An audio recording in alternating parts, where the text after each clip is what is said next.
Hello everyone, this is Nitin Pradhan here from Catterfly.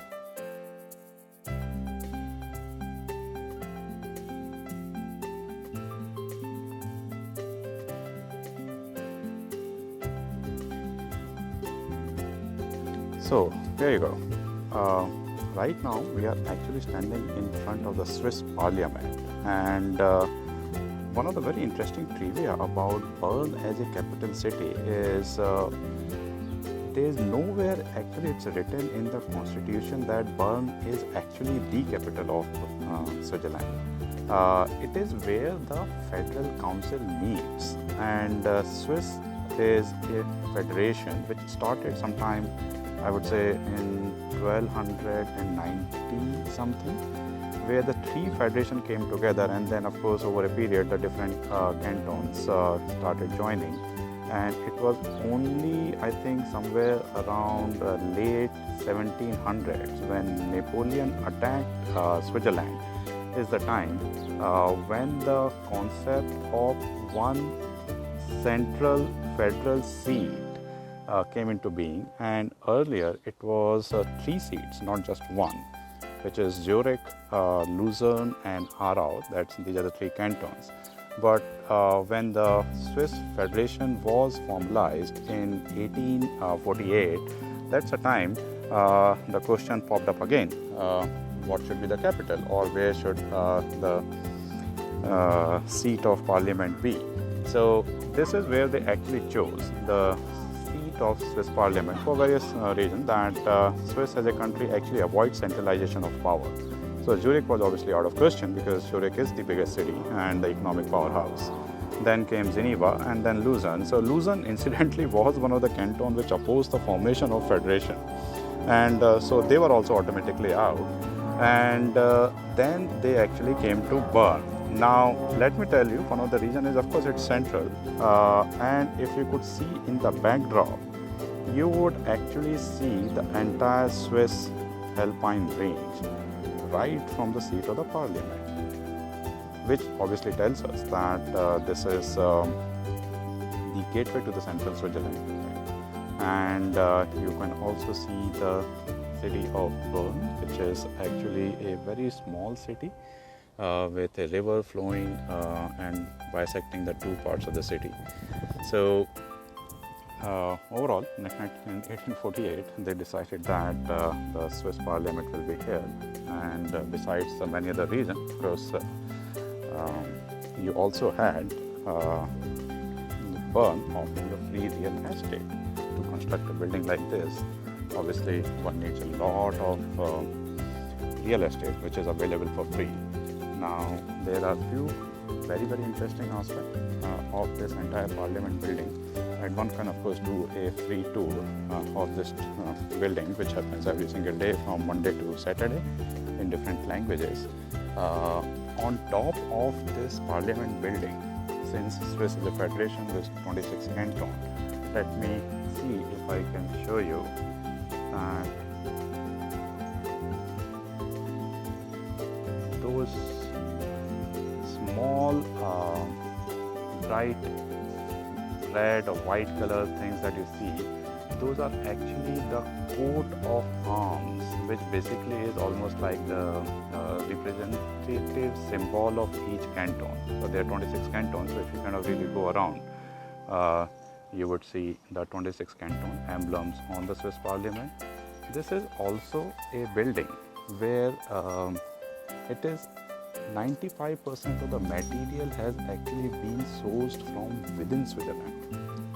So call it vocal for local, but Swiss obviously really believes in making sure that the local communities are very well supported, and even when the parliament was being constructed, they made sure that the construction material itself was sourced from within Switzerland. And I'm just kind of going towards the front side of the parliament, which is far more impressive and gives you the perspective of the entire structure. And this is one of the central dome of the parliament. The main parliament building is on my right, you would see here, and just before starting this live tour, I was actually having a chat with one of the police guards in front that can I attend the tour of Parliament in English today. So unfortunately there is no tour, so I may have to come back.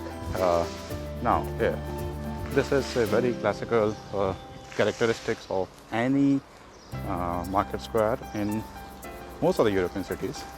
And typically it will kind of be a big square where the people will get together. In the summertime you will actually have the fountains, and it actually has 26 fountains, of course representing each and every canton, and you could see the kids playing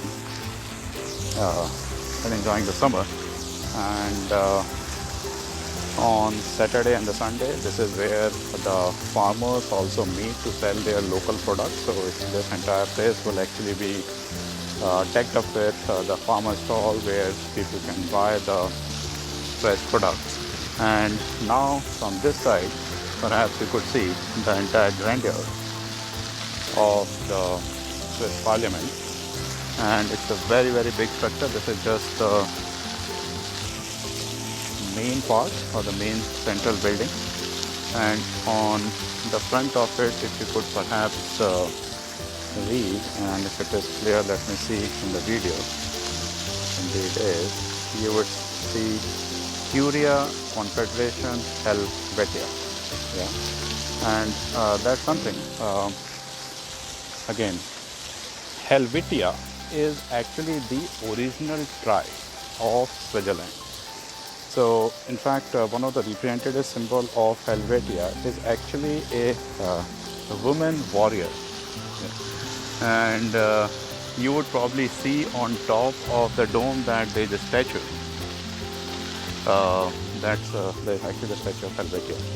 And Swiss is called Confederation Helvetia, which is basically it's a federation of the Helvetia tribes coming from different parts of Switzerland. And that also gives you another clue that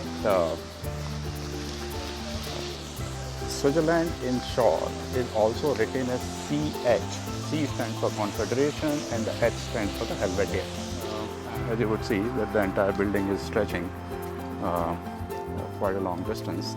So there are obviously different chambers, there are different ministries, and another trivia that many people are perhaps not aware of is when we ask about the President of Switzerland, most people actually fumble for answers. And one of the reasons for that is quite simply that Switzerland Parliament actually comprises of 7 members. And the president is, that seat is rotated among these people every single year. So it's not like, I mean, we have a president who is for say like 5 years or 6 years. It's actually the president keeps on changing every single year. So he's the representative of the council. So obviously the absolute power doesn't really rest with the president. So this is the view that you would see from the other side, and it's obviously quite common that next to the parliament we would probably have one of the most historic hotels. This is the Hotel Bellevue Palace, which dates back to several centuries. Probably most of the dignitaries obviously come and stay here. It's a 5-star hotel, and you have the Swiss flag. And there is another interesting trivia around the Swiss flag. Actually, there are quite a many. One of the very few flags, in fact, there are only 2 flags in the world which are square, which are a square shape. Yeah. And I will leave it to you to answer which is the other country which actually has a square flag besides Switzerland, and you can probably post it in the comment. The plus mark that you see is also represented in one other very important thing that started in Switzerland. Those are 2 questions that I'll leave you to answer. But in general, the meaning of Swiss flag is one for all and all for one. Think about it. And it is such a powerful way to represent that one can stand for all and all people need to stand for one. This is perhaps the most representative way of describing the Swiss system, where it's probably one of the most democratic decision-making kind of an environment, and a lot of small decisions are obviously, and important decisions also, they are actually managed at a local canton level. And the nature of decisions could actually be as simple as that, whether the smoking should be banned in the city, or it could be as important as that what should be your income tax rate for the next year. And of course, there are a lot of tweaks which needs to be made to the income tax, and these tweaks are actually made based on the economic situation of the country, and the people participate in those economic decisions. Now, while walking through, I have actually almost entered the old town of Bern, and a very, very important feature of Bern Old Town is, while it is one of the smaller cities in Switzerland, as well as, of course, as compared to the rest of the big cities in Europe, it's a fairly small place.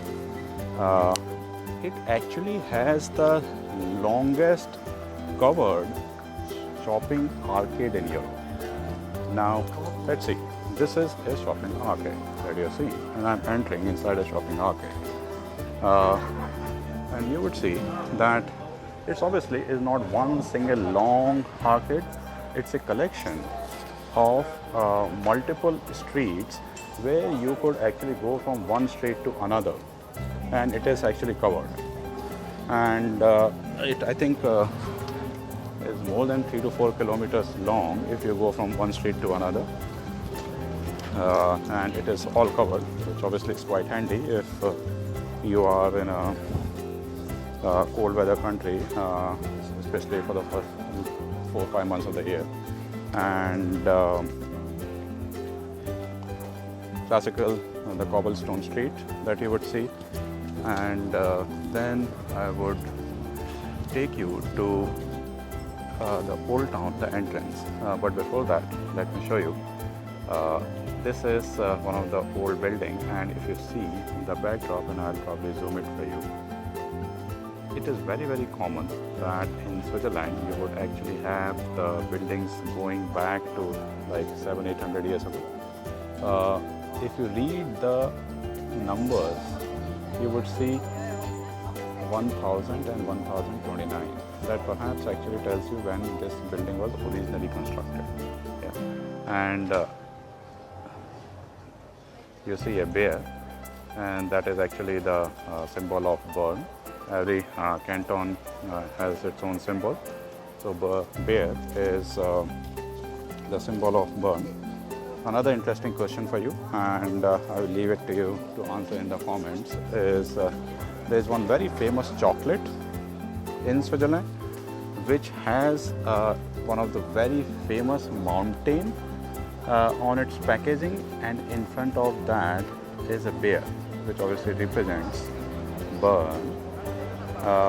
Could you name that chocolate? I'm sure most of you would have had a chance to taste that chocolate, and if any of you know, then of course you can put it in the comment. If not, then probably we'll tell you later on. And the reason why Bern appears on the packaging, that it's a very, very famous chocolate, but incidentally that chocolate is manufactured only in Bern. And I'll just give you a clue that this chocolate earlier was part of a company called Kraft Foods. Now it's part of Mondelez. So maybe Google and you can find out. Before we head on further, this is one of the most famous tower of Bern. This is called the Zytglogge, in Deutsch means time. Basically, it's a timekeeper, and perhaps one of the biggest clock face in Europe. Very, very impressive. And besides this, you would also see that just below that main clock tower, there is also an astronomical clock. And just next to that, if you zoom in, is the place where every hour you will actually have the chiming bells coming, and those characters actually move. Yeah. So that's a Zytglogge for you. And now if I move further on, obviously it's a very nice old town street. You would probably be seeing the flags of many of the cantons that you would have. Interestingly, while Switzerland is famous for the obviously snow-covered mountains and the lakes, the cheese and the chocolates, one of the lesser known facts of Switzerland is it is extremely innovative country and very, very strong in the technology aspects. The scientific innovation and technology is one of the forte of Switzerland. Yeah. And just to illustrate that point, one of the biggest scientific discovery in the last 100 or 150 years was obviously the theory of relativity.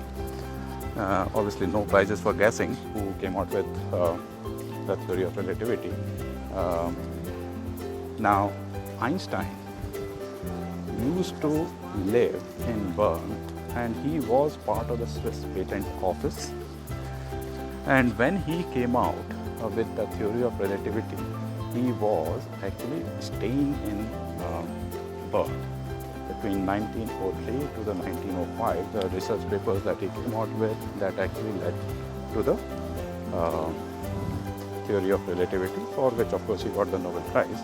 And another trivia question: how many times Einstein actually got the Nobel Prize? Google and let us know. If you already know, then put it in the comment already. And right now I'm actually standing in front of the house where Einstein used to live.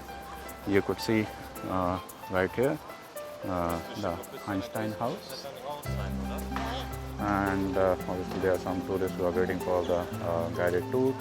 This entire house has been converted into an Einstein museum. Yeah. And one of the other characteristics of the old towns, especially in Bern, is that the door actually used to go into the basement area. So this is not a vertical door. It's actually a slightly slanted door, and it takes you in the basement first. Right now, obviously the Einstein used to, you can imagine that 100 years ago or more than that, Einstein used to enter from this door while he was working on his research paper, and fantastic stuff that we obviously take it for granted now. And the life was not that easy, of course. Now as we move further, I take you to the other part of the old town, and which has one of the most famous churches in Switzerland, and that's called Münster. Münster actually comes from the, I don't know the original root of this word, but Münster basically also means monastery. And in the olden times, a lot of these churches were actually either abbeys or the monastery where the monks used to live as well. And of course, not all churches are Münster, but Bern Münster is one of the really famous ones, given that it obviously belongs to Bern. It was originally constructed in 1400s, and I'll actually give you a very good perspective about how impressive the church is, and the tower that you have associated with the church. It's one of the tallest tower. It's 100 meters high, and one can even go up the top of the tower. I'll see if I can take you there, but most likely they will not probably allow me to go along with a live video, so I'll perhaps post a video for you later on after this live tour. And while we are walking to it, let me show you another important and a nice feature of Switzerland, that we typically have these fountains here all over Switzerland, and mostly one can just simply drink water from here. So if you're in Switzerland, you actually don't need to buy water. You just kind of have one empty bottle, fill it up when you leave the house, and then you can obviously keep on refilling it at different intervals.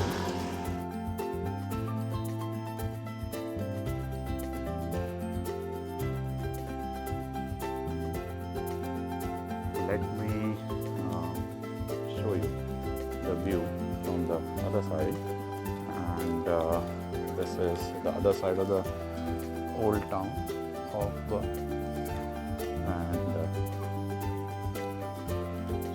the river which divides the two parts of the town. And incidentally, there is a very old lift which was constructed a long time ago, and it actually brings in people from the down below. I think it's at least 50 or 100 meters down, so very difficult for maybe old people or kids to walk up. So this lift was constructed just to kind of facilitate that. So here I will end this live tour of Bern, and hopefully you had a good time.